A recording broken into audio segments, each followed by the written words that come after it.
Girl, let me provide your needs. Freaky girl under the sheets. But your love when things start slowing down. I know you got me, baby. Assalamualaikum warahmatullahi wabarakatuh. Perkenalkan, saya Talita Tresia dari program studi S1 Informatika dengan NIM 2355 2011 100039. Baiklah, saya di sini akan mereview materi selama 1 semester pada mata kuliah Sistem Operasi. Sebelumnya, saya ucapkan terima kasih banyak kepada Bapak Komarudin M.Com sebagai dosen pengampu mata kuliah Sistem Operasi. Baik, pada pertemuan pertama, Bapak Komarudin langsung menyampaikan terkait materi-materi yang akan disampaikan melalui presentasi dan juga peraturan-peraturan perkuliahan pada mata kuliah Sistem Operasi. Lanjut, materi pertama, yaitu struktur sistem komputer. Struktur sistem komputer terdiri dari komponen input, output, dan juga proses yang bekerja sama untuk mengelola data menjadi informasi. Sistem ini melibatkan perangkat keras atau hardware, perangkat lunak atau software, dan pengguna untuk mencapai tujuan tertentu. Selanjutnya, komponen utama. Sistem komputer terdiri dari hardware, yaitu CPU, memori, dan juga perangkat I/O, dan software, sistem operasi dan aplikasi. Hardware menyediakan sumber daya, sementara software mengontrol penggunaannya. Selanjutnya, struktur operasi komputer. Perangkat I/O dan CPU bekerja sama. Data dipindah dari memori utama melalui buffer controller dan operasi I/O selesai dengan pemberitahuan interrupt ke CPU. Selanjutnya, komponen struktur. Komponen terdiri input device atau keyboard dan mouse, dan output device atau monitor dan printer, CPU, unit kontrol, register, ALU, dan memori RAM dan ROM. Selanjutnya, bus system. 3 bus utama, kontrol bus mengontrol akses baca tulis, address bus menentukan lokasi data, dan data bus mentransfer data antar perangkat. Selanjutnya, proteksi dan keamanan. Proteksi mengontrol akses sumber daya internal, sementara keamanan menjaga sistem dari ancaman eksternal seperti virus dan serangan cyber. Baik, materi selanjutnya adalah sistem operasi. Sistem operasi adalah gabungan antara perangkat keras dan perangkat lunak untuk mengelola sumber daya dan memudahkan interaksi pengguna. Menurut para ahli, sistem ini bertugas mengontrol perangkat keras dan menjalankan program aplikasi. Sejarah pengembangan. Yang pertama, 1940-1950, komputer awal dioperasikan manual tanpa sistem operasi. Yang kedua, 1960-an, muncul sistem batch dan multiprogramming pada mainframe. Selanjutnya yang ketiga, 1970-an, Unix lahir menjadi dasar banyak sistem modern. Selanjutnya yang keempat, tahun 1980-an, PC berkembang dengan MS-DOS dan Apple Macintosh, dan 1990-an, internet muncul, mengubah fokus jaringan dan cloud. Kemudian, yang keenam, tahun 2000-an, sekarang revolusi mobile dan cloud computing berkembang dengan iOS, Android, dan virtualisasi. Kemudian, tujuan dan fungsinya, sistem operasi bertujuan untuk memberikan kenyamanan, keamanan, serta kontrol sistem termasuk manajemen perangkat, file, dan proses. Sistem ini juga mengatur memori, perangkat I/O, dan eksekusi program. Klasifikasi yang pertama berdasarkan jumlah pengguna, single user, dan multi-user. Yang kedua adalah berdasarkan multitasking, yaitu single tasking dan juga multitasking. Dan yang ketiga adalah berdasarkan arsitektur prosesor, uniprosesor dan multiprosesor. Yang keempat berdasarkan tipe layanan, yaitu batch processing, time sharing, dan real time. Yang kelima berdasarkan struktur internal, yaitu monolitik, berlapis, dan microkernel.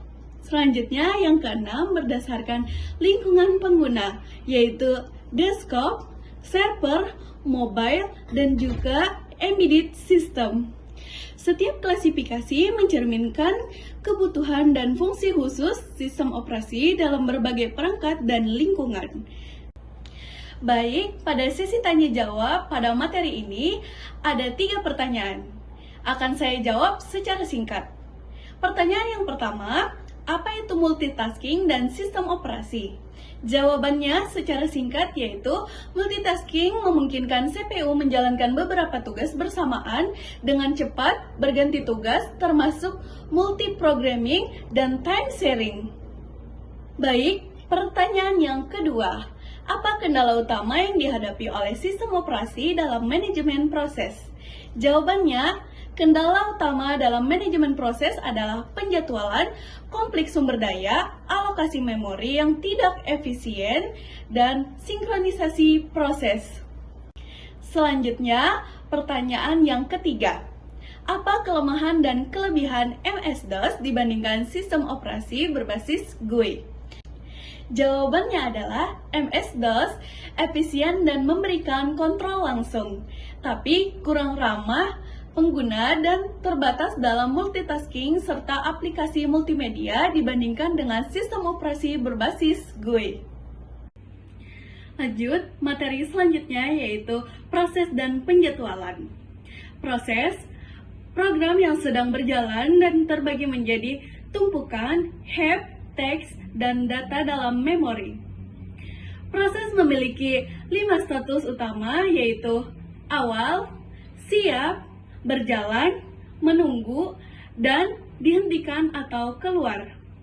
Proses control back atau PCB, struktur data yang menyiapkan informasi penting tentang proses seperti ID proses, status proses, prioritas, program counter, informasi, memori, dan I/O. Kemudian, penjadwalan proses. Proses memilih dan menjalankan proses yang siap berdasarkan strategi tertentu. Misalnya, FIFO, Priority, Round Robin, sistem operasi menyiapkan PCB dalam sistem antrian penjadwalan atau antrian bekerja siap perangkat. Kemudian, jenis penjadwalan. Yang pertama, penjadwalan jangka panjang, memilih proses untuk dieksekusi. Yang kedua, penjadwalan jangka pendek, yaitu mengelola CPU ke proses. Yang ketiga, yaitu penjadwalan jangka menengah atau mengelola proses yang tidak aktif atau dipindahkan dari memori. Siklus hidup proses berjalan terus hingga selesai, ditangani oleh penjadwalan sesuai kebutuhan dan status proses. Selanjutnya, ada 3 pertanyaan pada materi ini. Baik, pertanyaan yang pertama, bisa jelaskan secara detail mengenai apa itu sistem status I/O. Jawabannya adalah sistem status I/O melaporkan hasil operasi masuk atau keluar mencakup status sukses, error, pending, atau timeout. Kemudian pelaporan dilakukan dengan interrupt atau polling dan status disampaikan dalam register. Baik, pertanyaan yang kedua, apakah ada proses dalam penjadwalan? Jika ada, bagaimana prosesnya? Jawabannya, proses penjadwalan I/O mengatur urutan dan prioritas operasi untuk optimalkan sumber daya dan mencegah konflik. Kemudian, tahap meliputi identifikasi permintaan, analisis prioritas, pemilihan algoritma, eksekusi, dan pembuatan status. Yang ketiga, jelaskan bagaimana relasi struktur penjadwalan tersebut. Jawabannya, relasi struktur penjadwalan melibatkan entitas waktu, prioritas, keterangan, dan sumber daya yang bekerja sama untuk efisiensi dan optimalisasi jadwal serta penggunaan sumber daya. Materi selanjutnya yaitu sinkronisasi proses. Pengertian sinkronisasi yaitu proses mengatur beberapa proses yang berjalan bersamaan untuk menghindari inkonsistensi data akibat akses konkuren. Sinkronisasi penting dalam sistem berbagi sumber daya seperti memori bersama. Kemudian tujuan sinkronisasi yaitu menghindari inkonsistensi data dan mengatur urutan proses agar berjalan sesuai harapan. Kemudian masalah sinkronisasi. Yang pertama adalah race condition. Terjadi ketika beberapa proses mengakses data bersamaan secara bersamaan. Solusinya adalah mutual exclusion untuk mencegah proses bersama dalam critical section. Kemudian yang kedua adalah critical section, yaitu bagaimana program di mana proses mengakses sumber daya bersama yang harus dilindungi dengan mekanisme sinkronisasi. Kemudian, solusi critical section. Yang pertama yaitu mutual exclusion, mencegah lebih dari satu proses masuk critical section secara bersamaan. Yang kedua, progress, yaitu jika tidak ada proses di critical section, proses lain harus dapat masuk tanpa ditunda. Selanjutnya, bounded waiting, yaitu proses harus mendapatkan giliran untuk masuk ke critical section dalam batas waktu tertentu. Kemudian, mekanisme sinkronisasi. Yang pertama, semaphore, yaitu pendekatan untuk mengatur akses ke critical section menggunakan dua operasi utama, yaitu down atau P dan up, yaitu V. Selanjutnya, monitors, struktur data yang melindungi variabel internal dengan menyediakan mutual exclusion dan mekanisme wait signal. Kemudian, problem klasikal sinkronisasi. Yang pertama, bounded buffer, kemudian readers and writers, kemudian Dining philosophers. Materi selanjutnya yaitu thread. Thread atau jalur eksekusi terpisah dalam suatu proses.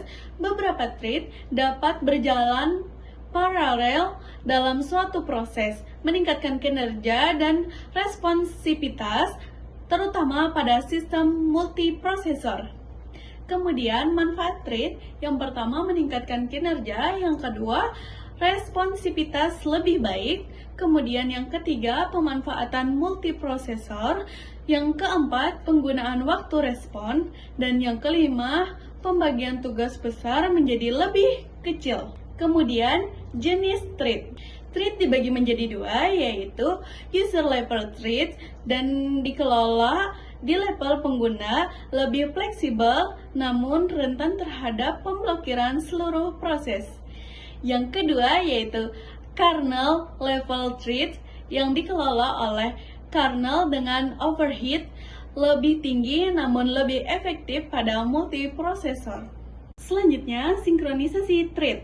Mekanisme seperti mutex, smartphone, dan critical section digunakan untuk menghindari kondisi balapan dan menjaga integritas data. Kemudian, implementasi di OS. Yang pertama, Windows menggunakan Win32 API. Kemudian, Linux menggunakan Notif POSIX Thread Library. Kemudian, macOS menggunakan Great Central Dispatch atau GCD. Kemudian, studi kasus. Yang pertama, web server menggunakan thread untuk menangani banyak permintaan klien secara bersamaan.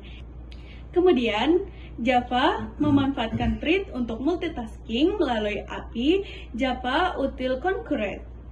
Lanjut pada sesi pertanyaan. Di materi ini ada 3 pertanyaan. Pertanyaan yang pertama adalah, apa dampak menggunakan thread terhadap manajemen memori dalam sebuah aplikasi? Jawabannya adalah menggunakan threads meningkatkan efisiensi memori karena threads berbagi data dalam memori yang sama. Mengurangi kebutuhan salin data, namun terlalu banyak threads bisa meningkatkan penggunaan memori dalam menimbulkan resiko konflik. Pertanyaan yang kedua, dalam jenis-jenis thread ini, dalam solusi seperti apa kita sebaiknya menggunakan user level threads, dan dalam situasi seperti apa kita sebaiknya menggunakan kernel level threads? Jawabannya, gunakan user level threads untuk tugas ringan dan hemat sumber daya. Sementara kernel level threads cocok untuk tugas berat, multicore, dan operasi I/O intensif.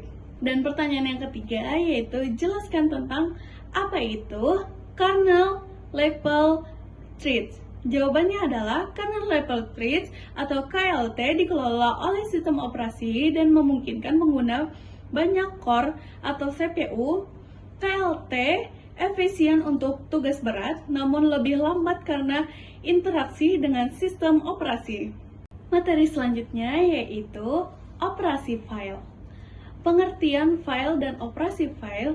File adalah unit penyimpanan data yang menyimpan informasi secara permanen. Operasi file meliputi tindakan membaca, menulis, membuat, menghapus, dan memodifikasi file.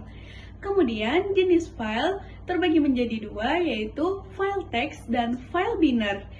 File teks berisi karakter yang dapat dibaca manusia, kemudian file binary yaitu file yang berisi data dalam format binary yang hanya bisa dibaca oleh program tertentu, seperti Excel dan JPG. Kemudian jenis operasi file terbagi menjadi 5, yaitu yang pertama, membuka file atau langkah pertama sebelum melakukan operasi. Bisa dalam metode baca, tulis, atau tambah. Kemudian, membaca file atau mengambil data dari file, misal file read di Python. Kemudian, menulis file, menambahkan atau mengganti data dalam file, misalnya file write atau teks di Python. Kemudian, menutup file atau mengakhiri operasi file untuk menyimpan perubahan, misal file close di Python. Kemudian, menghapus file dari penyimpanan, misal OS, remove, atau file name di Python. Kemudian, contoh implementasi operasi file tersedia di banyak bahasa pemrograman seperti Python, Java, dan C++. Kemudian, penanganan error. Teknik seperti pengecekan file, izin akses, penutupan file yang aman, dan penggunaan block atau try catch dan try except digunakan untuk menangani kesalahan selama operasi file. Baik, pada materi ini terdapat 3 pertanyaan. Pertanyaan pertama yaitu berikan contoh penggunaan file teks dan file binary dalam pengembangan perangkat lunak.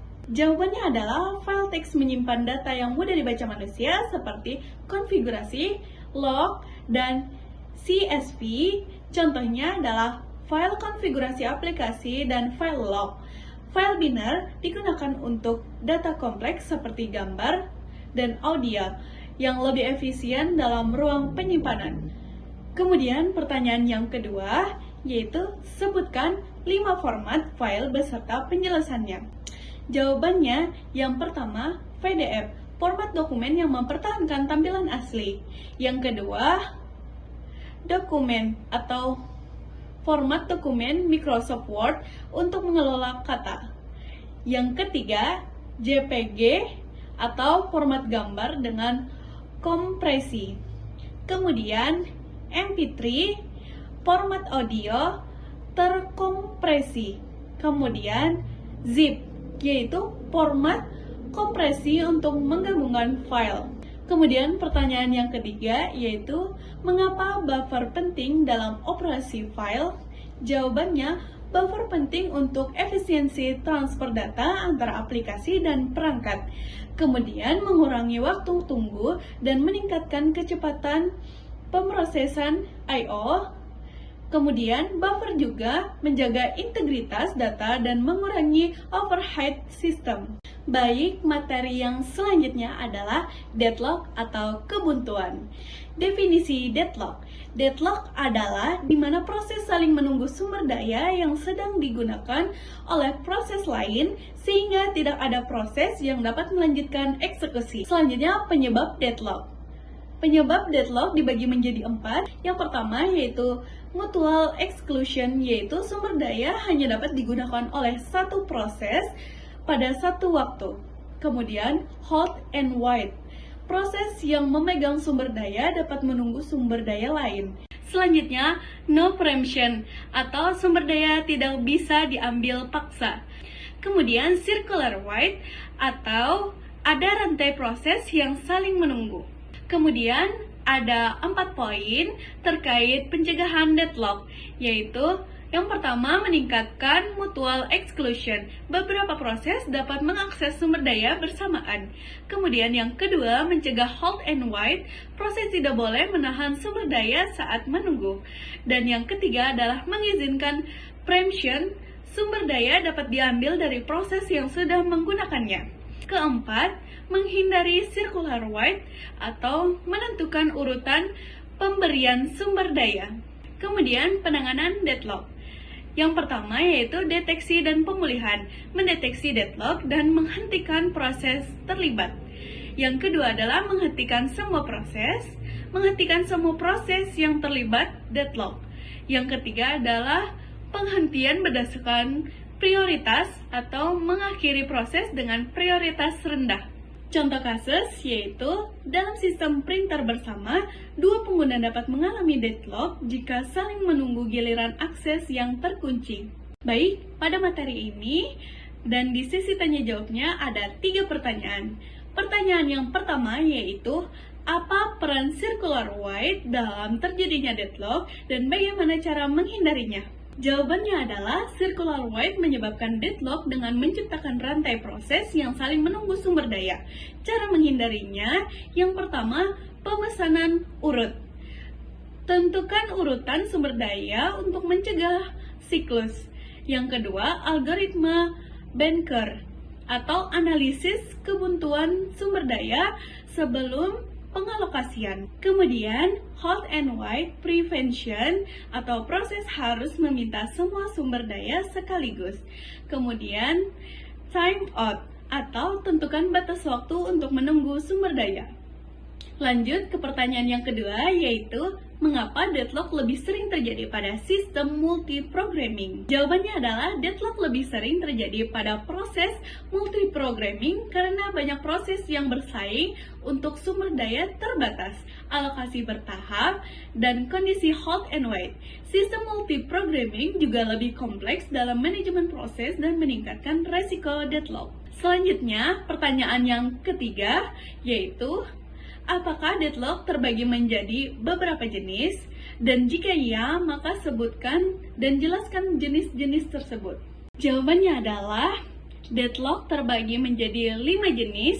Yang pertama yaitu sumber daya atau proses saling menunggu sumber daya. Yang kedua yaitu proses saling menunggu tugas mereka.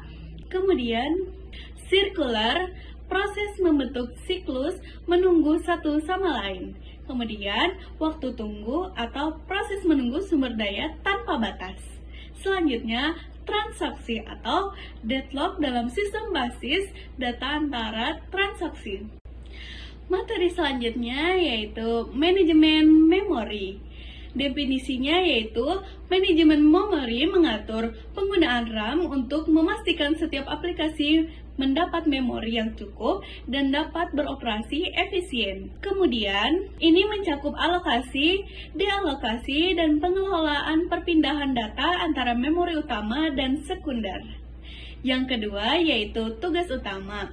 Alokasi dan dealokasi memori menyediakan dan melepaskan ruang memori untuk proses. Kemudian, operasi sumber daya memaksimalkan penggunaan memori untuk meningkatkan kinerja sistem. Dan selanjutnya, pelacakan memori membantu pengguna memori untuk mencegah kebocoran dan meningkatkan efisiensi. Selanjutnya, teknik memory management. Yang pertama, pegging atau membagi memori menjadi halaman dan memindahkan data ke disk jika perlu. Yang kedua, segmentasi, membagikan memori menjadi segmen berdasarkan bagian logis program. Selanjutnya adalah swapping, atau memindahkan proses antara memori utama dan penyimpanan sekunder. Kemudian, tantangan dan solusi. Yang pertama adalah fragmentasi, terdiri dari fragmentasi internal dan eksternal. Solusinya adalah compaction dan pegging, serta segmentation. Kemudian, swapping dan tracing. Terlalu banyak swapping menyebabkan penurunan kinerja. Solusinya adalah pengaturan ukuran memori virtual dan algoritma penyetualan proses yang lebih efisien. Kemudian, pada materi ini ada 3 pertanyaan yang terkait mengenai materi ini. Pertanyaan yang pertama yaitu jelaskan konsep manajemen memori pada sistem operasi termasuk cara kerja alokasi dan dealokasi memori. Jawabannya adalah manajemen memori di sistem operasi mengatur alokasi dan dealokasi ruang memori untuk proses. Kemudian, sistem memberi memori kepada proses saat diminta. Dialokasi, proses melepaskan memori setelah selesai. Cara kerja melibatkan pengelolaan ruang memori seperti pegging dan segmentation agar efisien dan mencegah kekurangan dan pemborosan memori. Pertanyaan yang kedua yaitu apa tantangan dalam manajemen memori pada sistem operasi modern? Jawabannya adalah tantangan manajemen memori pada sistem operasi modern meliputi yang pertama, fragmentasi, memori tidak terpakai secara optimal. Yang kedua, virtual memory, yaitu mengelola ruang memori yang lebih besar dari fisik. Kemudian, keamanan dan isolasi, memastikan proses tidak mengakses memori yang tidak diizinkan. Kemudian pertanyaan yang ketiga yaitu apa yang dimaksud dengan algoritma alokasi memori? Berikan beberapa contohnya.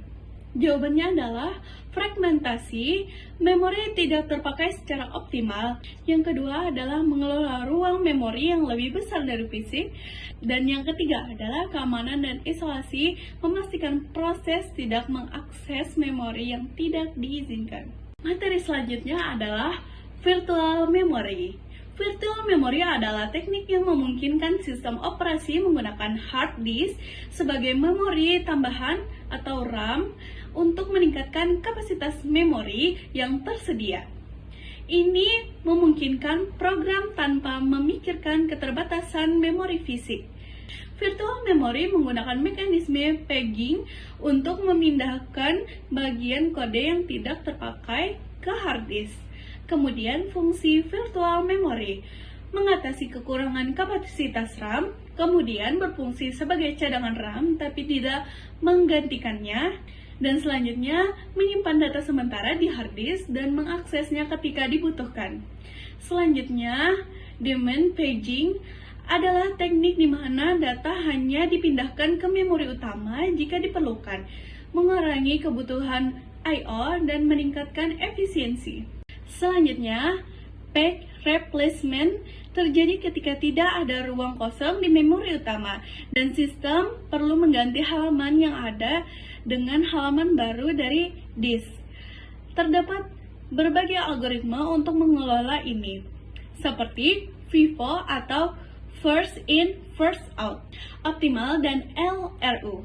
Kemudian, alokasi frame mengatur berapa banyak frame memori yang dapat digunakan setiap proses. Ada 2 jenis alokasi, yaitu equal allocation dan proportional allocation. Kemudian, global versus local allocation.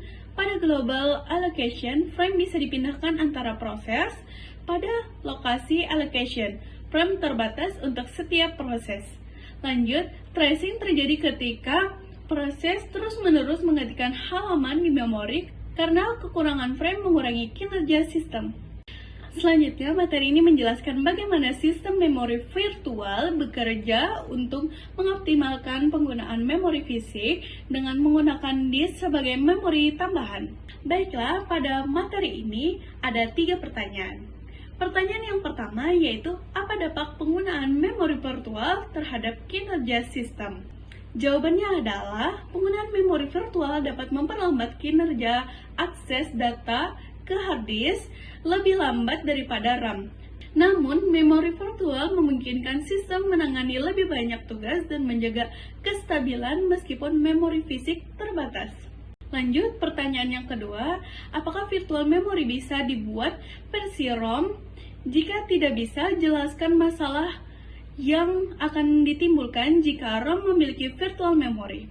Jawabannya adalah, ROM tidak dapat menggunakan virtual memory karena dapat memperlambat akses, mengurangi stabilitas, dan meningkatkan kapasitas manajemen memori, terutama jika data penting seperti bukti sering berubah.